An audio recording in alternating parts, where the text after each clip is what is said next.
नमस्कार मित्रांनो, आज आपण बघणार आहोत 11वीचा इलेक्ट्रोस्टॅटिक धडा बघणार आहोत. इलेक्ट्रोस्टॅटिक. तर इलेक्ट्रोस्टॅटिक्स म्हणजे काय पहिलं ते समजून घेणं खूप आवश्यक आहे. बघा, ह्या शब्दाचे जर दोन फोड केले ते दोन भाग केले तर बघा इलेक्ट्रो आणि स्टॅटिक्स. इलेक्ट्रो म्हणजे इलेक्ट्रॉन, पण या ठिकाणी आपल्याला चार्ज असा अर्थ घ्यायचा आहे. चार्ज म्हणजेच काय रे, दोन प्रकारचे चार्ज असतात, एक पॉझिटिव्ह चार्ज आणि एक निगेटिव्ह चार्ज. ठीक आहे. आणि स्टॅटिक्स ह्या शब्दाचा अर्थ काय होतो, स्थिर.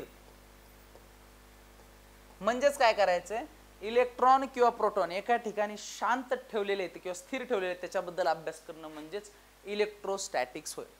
आता बघा, हे कसं समजून घेणार आपण, कसा अभ्यास करणार त्यासाठी काय करावं लागेल, आपल्याला एक चार्ज घ्यावा लागेल. पण आपण बघतो की इलेक्ट्रॉन जो आहे तो काय होतो, प्रोटॉनच्या भोवती फिरत असतो, प्रोटॉन आणि न्यूट्रॉनच्या भोवती. आता हा इलेक्ट्रॉन ज्या टायमाला फिरत असतो हे 2D मध्ये आपल्याला असं दिसतं, पण ऍक्च्युअल मध्ये जी गोष्ट आहे ती कशी आहे की असा चार ह्याच्यामध्ये इमॅजिन करा, 3D मध्ये अशा प्रकारे. तर या ठिकाणी समजा प्रोटॉन आहे, तर त्या प्रोटॉनच्या बाजूला ह्या स्पेअर मध्ये किंवा ह्या गोलामध्ये हा इलेक्ट्रॉन कुठेही प्रेझेंट असू शकतो. ते आपण काय सांगू शकत नाही कुठल्या लेवलला आहे तो, किंवा कुठल्या त्याच्या आउटर मोस्ट सेलमध्ये आहे किंवा मधल्या सेलमध्ये, कुठल्या पण सेलमध्ये असू शकतो. तो कधीतरी दिसतो फक्त आपल्याला, नाही त्याची मुवमेंट पण दिसत नाही, काय नाही दिसत. फक्त आपण इमॅजिन करतो की तो ह्या स्पेअरमध्ये फिरतोय कुठं पण. ठीक आहे, अशी गोष्ट असते. आता तो इलेक्ट्रॉन आपण पकडूच शकत नाही, मग त्याचा अभ्यास करणार कसा. मग त्याचा अभ्यास करण्यासाठी काय केलं, एक थिअरी बनवली. हे सगळं थेरोटिकल आहे. थेरोटिकल म्हणजे फक्त हायपोथेटिकल इमॅजिन करून बनवलेली एक कन्सेप्ट आहे. तर बघा, त्यामध्ये जो इलेक्ट्रॉन फिरतोय तो आपण घेतला, किंवा प्रोटॉन नाही त्याला पण घेऊ शकतो, दोन्ही चार्ज घेऊ शकतो. तर समजा एक मी पॉझिटिव्ह चार्ज घेतला या ठिकाणी, तर हा पॉझिटिव्ह चार्ज काय करतो, स्वतःच्या भोवती एक फील्ड क्रिएट करतो. फील्ड म्हणजे एक क्षेत्रफळ तयार करतो, क्षेत्र, आणि ते पण स्पेअरमध्ये. आता ते कसं चालू करतो, समजा इमॅजिन करा एक तुमच्याकडे चाफ्याचं फुल आहे. तर चाफ्याच्या फुलाच्या एका सर्टन डिस्टन्सपर्यंत किंवा त्याच्यापासून काही विशिष्ट अंतरावर एक सुगंध निर्माण होईल स्पेअरमध्ये, गोल आकारामध्ये. ते फुल मध्ये आहे असं इमॅजिन करा, आणि त्याच्या भोवती एक स्पेअर आहे असा गोल. तर जो सेंटरला फुल आहे तो आपला चार्ज आहे असं इमॅजिन करा, आणि जो स्पेअर आहे त्याच्या भोवती जे सुगंधाने एक फील्ड बनवलेली आहे, फील्ड म्हणजे एक क्षेत्रफळ बनवलेलं आहे किंवा क्षेत्र बनवलेलं आहे, त्याला काय म्हणायचं, इलेक्ट्रिक फील्ड. म्हणजेच ह्या चार्जच्या भोवती काय आहे, 3D मध्ये स्पेअरमध्ये इलेक्ट्रिक फील्ड आहे सगळ्या दिशेने. ठीक आहे, सगळ्या इन्फानाइट म्हणजे सगळ्या दिशेने ते दाखवलं जाईल. आणि ती जी इलेक्ट्रिक फील्ड आहे ती आपण काढायची आहे आपल्याला. मग आता ही इलेक्ट्रिक फील्ड काढायची असेल, मला ह्याचा अभ्यास करायचा असेल, तर मला काय करावं लागेल, ह्याच्या संपर्कात दुसरा कुठला तरी चार्ज आणावा लागणार आहे. पण आता हे जे चार्ज आहेत आपण नेहमी असं स्पेअरमध्ये दाखवणार नाही, तर एक पॉईंटने दाखवणार आहे. म्हणजेच काय करणार, हा जो चार्ज आहे तो कसा दाखवायचा, आपल्याला पॉईंटने दाखवायचा. तर हा समजा पॉझिटिव्ह चार्ज आहे, त्याला आपण काय नाव देणार, +Q. आता मला काय करायचं, ह्याच्याबद्दल अभ्यास करायचा आहे, तर दुसरा एक चार्ज मी ह्याच्या शेजारी घेऊन येतो. तर ह्या दोघांमध्ये किती फोर्स लागेल हे काढावं लागेल, आणि हा फोर्स कुलम्स नावाच्या एका शास्त्रज्ञाने शोधून काढलेला आहे. ठीक आहे, कुलम्स लॉ म्हणतो आपण त्याला. तो कुलम्स नावाच्या शास्त्रज्ञाने शोधून काढला, आणि तो पण कुठला, युनिव्हर्सल लॉ ऑफ ग्रॅव्हिटेशनच्याच नियमाला त्याने ते वाढवलेलं आहे फक्त. तर मग त्याने काय केलं, ह्या चार्जला Q1 नाव दिलं, ह्या दुसऱ्या चार्जला Q2 नाव दिलं. आता या ठिकाणी बघा, मी 2 प्लस चार्ज घेतलेले आहेत. नेहमी समान चार्ज जर असतील, समजा 2 पॉझिटिव्ह असतील, तर ह्या दोघांमध्ये रिपल्शन होतं. काय होतं, रिपल्शन. रिपल्शन म्हणजे एकामेकाला विकर्षण किंवा एकामेकाला ढकलतात, ते रिपल करतात, त्याला विकर्षण म्हणतो मराठीमध्ये आपण, विकर्षण. आणि जर वेगवेगळे चार्ज असतील, म्हणजे अनलाईक चार्ज असतील, समजा प्लस असेल आणि एक निगेटिव्ह असेल, हा निगेटिव्ह हा प्लस आहे, तर ह्याच्यामध्ये काय होतं, अट्रॅक्शन होतं. अट्रॅक्शन म्हणजेच काय, unlike charge attract to each other, आणि सेम चार्ज किंवा like charge are repel to each other. त्याच ठिकाणी जर प्लस प्लस असेल, निगेटिव्ह निगेटिव्ह असेल, तर ते काय करणार, रिपल करणार. त्याच ठिकाणी जर प्लस निगेटिव्ह असेल तर काय करणार, ते पण अट्रॅक्ट करणार. म्हणजे या प्रकारे काय होणार, या दोघांमध्ये अट्रॅक्शन आणि रिपल्शन होणार. आता ह्या दोघांमध्ये 2 पॉझिटिव्ह आहेत, म्हणजेच काय होणार आहे, रिपल्शन होणार आहे, म्हणजे एकामेकावरती फोर्स लावणार आहेत. तर तो फोर्स आपल्याला काय करायचा आहे, फाइंड आउट करायचा आहे. कशाच्या सहाय्याने, कुलम्स लॉच्या सहाय्याने. मग काय होणार, ह्या दोघांमध्ये काहीतरी अंतर पण असेल, त्या अंतरला आपण R म्हणूयात.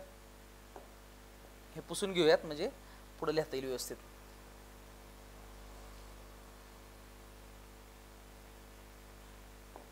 बघा आता ह्याच्यामधलं काय करायचं आहे, आपल्याला फोर्स शोधून काढायचं या दोघांमध्ये. तर मग काय केलं, कुलम्सने दोन स्टेटमेंट दिले. The force is directly proportional to the product of two charges. म्हणजेच काय, जे बल असणार आहे ते समानुपाती असणार आहे. समान म्हणजे बल वाढलं तर ह्या दोघांचा प्रोडक्ट बी वाढणार आहे, किंवा प्रोडक्ट वाढलं तर ह्याच्यामधलं बल पण वाढणार आहे. म्हणजेच जे बल आहे ते समानुपाती असणार आहे. कशाच्या, क्यू आणि Q2 च्या गुणाकारा इतका. ह्याला इक्वेशन नंबर 1 देऊयात आपण. परत त्यांनी दुसरं स्टेटमेंट दिलं की force is inversely proportional to the square of distance between them. म्हणजेच जे दोघांमधलं अंतर आहे त्याचा वर्ग करायचा आहे, आणि ते काय असणार आहे, त्याच्या व्यस्तानुपाती. व्यस्तानुपाती म्हणजेच इनव्हर्सली प्रोपोर्शनल, म्हणजे एक गोष्ट वाढती एक गोष्ट कमी होते. समजा ह्याच्यामधला फोर्स वाढतो, ह्याचा अर्थ ते डिस्टन्स कमी कमी कमी होत चाललंय, आणि ह्याचा अर्थ फोर्स जर कमी कमी होत असेल ह्याचा अर्थ अंतर वाढत वाढत वाढत चाललंय. म्हणजे हे इक्वेशन, आणि ह्या दोन्ही इक्वेशनला एकत्र केल्यानंतर काय येतं रे, या ठिकाणी बघू आता. एफ आहे तसं दोन्ही मधलं, हे चिन्ह पण आहे तसं, आणि ह्या दोन्ही चिन्हाला एकत्र केलं तर कसं येईल, Q1 × Q2 गुणिले 1/r चा वर्ग. आता हे जे वरचं चिन्ह आहे Q1 × Q2 आणि गुणाकार ह्याला 1 ला जर गुणलं तर आपण तेच उत्तर येत, आपल्याला माहिती आहे ते. मग आपण काय करणार, F is directly proportional to Q1 × Q2 divided by r², असं लिहितो.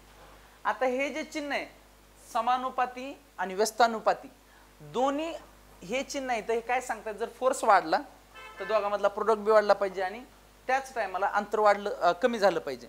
म्हणजेच काय, आपल्याला ही जी गोष्ट आहे काय करते, संभ्रमात टाकते. म्हणून आपल्याला काहीतरी कॉन्स्टंट हवा आहे, किंवा काहीतरी स्थिर राहणारी संख्या पाहिजे, स्थिरांक म्हणतो आपण.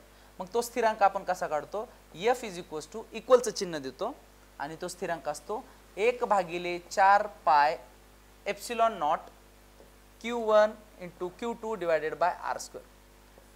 एवढा फोर्स त्या दोघांमध्ये लागेल, ह्या दोन चार्ज मध्ये. आता हा एप्सिलॉन नॉट जो आहे तो काय, परमिटिव्हिटी ऑफ फ्री स्पेस.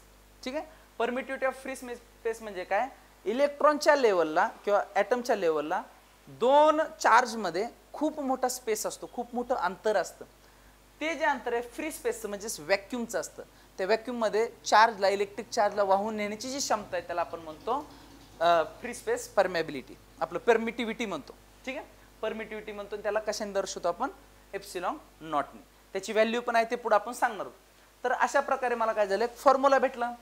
आता काय करू आपण, हेच उदाहरण संख्येद्वारे सोडून बघूयात, म्हणजे आपल्याला कळायला मदत होईल. तर हा फॉर्म्युला आपण ॲज इट इज ठेवूयात, हे बाकीचं पुसून टाकूयात.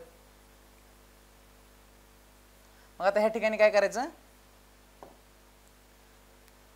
समजा हा जो चार्ज आहे Q1 असं समजूयात की 2 मायक्रोकुलम एवढा आहे, आणि हा जो दुसरा चार्ज आहे तो असं समजूयात की 3 मायक्रोकुलम आहे, आणि हे जे डिस्टन्स आहे असं समजू 1 मीटर एवढा आहे. ठीक आहे, आता काय करायचं, सगळ्यात पहिल्यांदा गिव्हन लिहायचं, म्हणजे ज्या दिलेल्या गोष्टी आहेत त्या लिहायच्या. तर पहिल्यांदा काय दिलं आपल्याला, Q1 दिला. Q1 किती दिलाय, 2 मायक्रोकुलम. ह्याला जर कन्वर्ट केलं, कारण इथं मायक्रोकुलम आहे, आपण पाठीमागच्या लेक्चरमध्ये कन्व्हर्जनमध्ये बघितलेलं आहे. मायक्रो म्हणजे 10⁻6 असतं, -6 म्हणजे 2 × 10⁻⁻6 कुलम. ठीक आहे, त्याचप्रमाणे दुसरा चार्ज जो आहे तो किती आहे, 3 मायक्रोकुलम. ठीक आहे, तर मग ह्याला कसं लिहिणार, 3 × 10⁻6 कुलम. परत त्याच्यानंतर दोघांमध्ये डिस्टन्स किती, अंतर किती आहे रे, 1 मीटर. तर मग इथं काय करणार, r बरोबर 1 मीटर. आता ह्याला कन्वर्ट करायची गरज नाही, कारण काय माहिती का, त्याचं युनिट SI युनिट जे आहे अंतराचं ते मीटरचं आहे, त्यामुळे मीटरमध्ये दिलेलं आहे. आता काय करायचं, हा जो कॉन्स्टंट आहे ह्या कॉन्स्टंटची व्हॅल्यू अगोदरच काढून ठेवलेली आहे आपण, किंवा कॉन्स्टंट आपल्याला माहिती आहे तो किती आहे, 1/4 पाय एप्सिलॉन नॉटची व्हॅल्यू येते 9 × 10⁹. तर ह्या व्हॅल्यू सगळ्या काय करायचं, त्याच्यामध्ये पुट करायच्या. मग दुसरं काय येईल त्याच्या ठिकाणी, सोल्युशन, आपलं फॉर्म्युला. पहिले दुसरी स्टेप काय, फॉर्म्युला.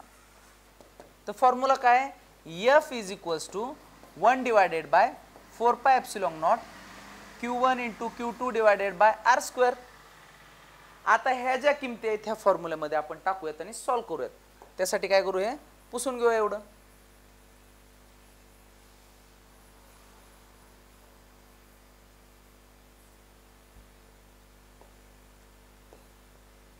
तिसरी स्टेप काय करायची, आता सोल्युशन. सोल्युशन मध्ये काय करायचं, ज्या ज्या व्हॅल्यू आहेत त्या फॉर्म्युल्यामध्ये पुट करायचे. आपल्याला फाइंड आउट काय करायचं, F काढायचे, फोर्सेस काढायचे आणि त्या दोघांमधला. मग F आहे तसंच. परत हा जो कॉन्स्टंट आहे ह्याची व्हॅल्यू आपल्याला माहिती आहे, ती पुट करायची as it is. 9 into 10⁻⁹.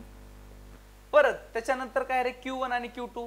Q1 ची व्हॅल्यू किती आहे ती ह्याच्या पुढे लिहायची 2 इंटू 10⁻⁻6. परत Q2 ची व्हॅल्यू किती आहे 3 इंटू 10⁻⁶ डिवायडेड बाय R ची व्हॅल्यू किती आहे 1 मीटर. तर 1 मीटरचा स्क्वेअर करायचा आहे, तो स्क्वेअर इथे या ठिकाणी लिहून टाकायचा. आता 1चे स्क्वेअर करा क्यूब करा उत्तर एकच येतं, त्यामुळे 1 ॲज इट इज लिहिलं. कुठल्याही संख्येला डिवायडेड बाय 1 केलं तरी काय फरक पडत नाही, त्यामुळे 1 निघून गेला आपल्यासाठी. आता काय करायचं, हे जे गुणाकार आहे तो कसा करायचा, पहिले ज्या ह्या संख्या आहेत ज्या 10⁻⁴ पॉवर सोडून ज्या संख्या आहेत त्या पहिल्या संख्यांचा गुणाकार करून घ्यायचा. म्हणजे 9 दोन्ही 18, 18 गुणिले 3 या ठिकाणी सॉल्व करून घ्यायचं. 8 त्रिक 24, 2 दिला हातच्याला, 3 एक 3, 3 एक 3 आणि 2 5 54. मग इथं लिहायचं 54 गुणिले. आता हे जे सगळ्यांचं जर बघितलं बेस काय रे 10च आहे, त्यामुळे 10 ॲज इट इज लिहायचं. ह्याच्यावरी काय आहे 9, पुढं काय वजा 6, पुढं काय वजा 6. मग काय येणार 54 आहे तसं गुणिले 10 आहे तसं. 9 मधून 6 गेले, राहिले किती 3 राहिले, 3 मधून परत वजा 6 झाले म्हणजे वजा 3. म्हणजेच काय झालं आपल्याला ही व्हॅल्यू भेटली की 2 चार्ज मध्ये किती फोर्स लागला, तर तो किती 54 गुणिले 10चा वजा 3रा घात एवढा न्यूटन फोर्स लागलेला आहे. फोर्सचं युनिट काय असतं न्यूटन, ते ह्याच्या पुढं ॲज इट इज लिहून टाकायचं. म्हणजेच काय केलं, आपल्याला जर 2 चार्जची किंमत माहीत असेल, दोघांमधला अंतर माहीत असेल, तर आपण काय करू शकतो फोर्स काढू शकतो आणि तो फोर्स एवढा येतो. त्याचप्रमाणे आता बघा ह्या फॉर्म्युल्यामध्ये काय लक्षात ठेवायची गोष्ट आहे, F is equals to 1 divided by 4 pi epsilon naught Q1 Q2 divided by R square. आता बघा ही जी गोष्ट सांगतोय ती सगळ्याच फॉर्म्युल्याला अप्लाय होते, त्याच्यामुळे ही गोष्ट व्यवस्थित आहे का. ह्याच्यामध्ये किती व्हॅल्यूज आहेत रे आपल्याकडे या फॉर्म्युल्यामध्ये, फोर्स 1 हा कॉन्स्टंट आहे, ह्याला तर काही धरायची गरज नाहीये. परत Q1 जो आहे ती दुसरी व्हॅल्यू, Q2 जी आहे ती तिसरी व्हॅल्यू आणि R आहे ती चौथी व्हॅल्यू. म्हणजे 4 व्हॅल्यू आहेत आपल्याकडे. 4 पैकी कोणत्याही 3 दिल्या की आपल्याला चौथी काढता येते. जसे की आता आपल्याला पाठीमागच्या उदाहरणात बघितलं, ह्या 3 व्हॅल्यू दिली ते आपण फोर्स काढला. त्याचप्रमाणे जर मला फोर्स दिला समजा आणि R ची व्हॅल्यू काढायची असेल किंवा 2 4 ची व्हॅल्यू दिली आणि फोर्सची दिली तर R ची, तर मी काय करणार, ह्या R ला इकडे शिफ्ट करणार. म्हणजे डिवाइड आहे, ह्या बाजूला गेलं तर मल्टिप्लाय होणार. म्हणजेच R square into F is equals to 1 divided by 4 pi epsilon naught Q1 Q2 आणि हे R इकडे गेलेलं आहे. मला आता R स्क्वेअर ची व्हॅल्यू काढायची असेल तर मग F ला काय करावं लागेल, पलीकडे घ्यावं लागेल, शिफ्ट करावं लागेल. इथं गुणाकार इकडे गेल्यावर काय होईल, भागाकार होईल. म्हणजेच काय येणार R square is equals to 1 divided by 4 pi epsilon naught Q1 divided by Q2 divided by F. पण आता मला कशाची व्हॅल्यू पाहिजे रे, R स्क्वेअर ची पाहिजे का, नाही मला R च्या व्हॅल्यू मध्ये इंटरेस्ट आहे. त्यामुळे मी काय करणार, R बरोबर अंडर रूट 1 डिवायडेड बाय 4 पाय थांबा एक minute, 4 pi epsilon naught Q1 into Q2 divided by F. अशा प्रकारे फॉर्म्युला बनवणार. आणि हीच गोष्ट सगळ्याच फॉर्म्युल्याच्या बाबतीत लागू होते की आपल्याला 4 पैकी 3 व्हॅल्यू दिलेले असणार, एक फाइंड आउट करायची किंवा वेगवेगळ्या अकॉर्डिंग टू सिच्युएशन आपल्याला काय करावं लागतं, फॉर्म्युला चेंज करावं लागतं. फॉर्म्युला मात्र एकच राहतो.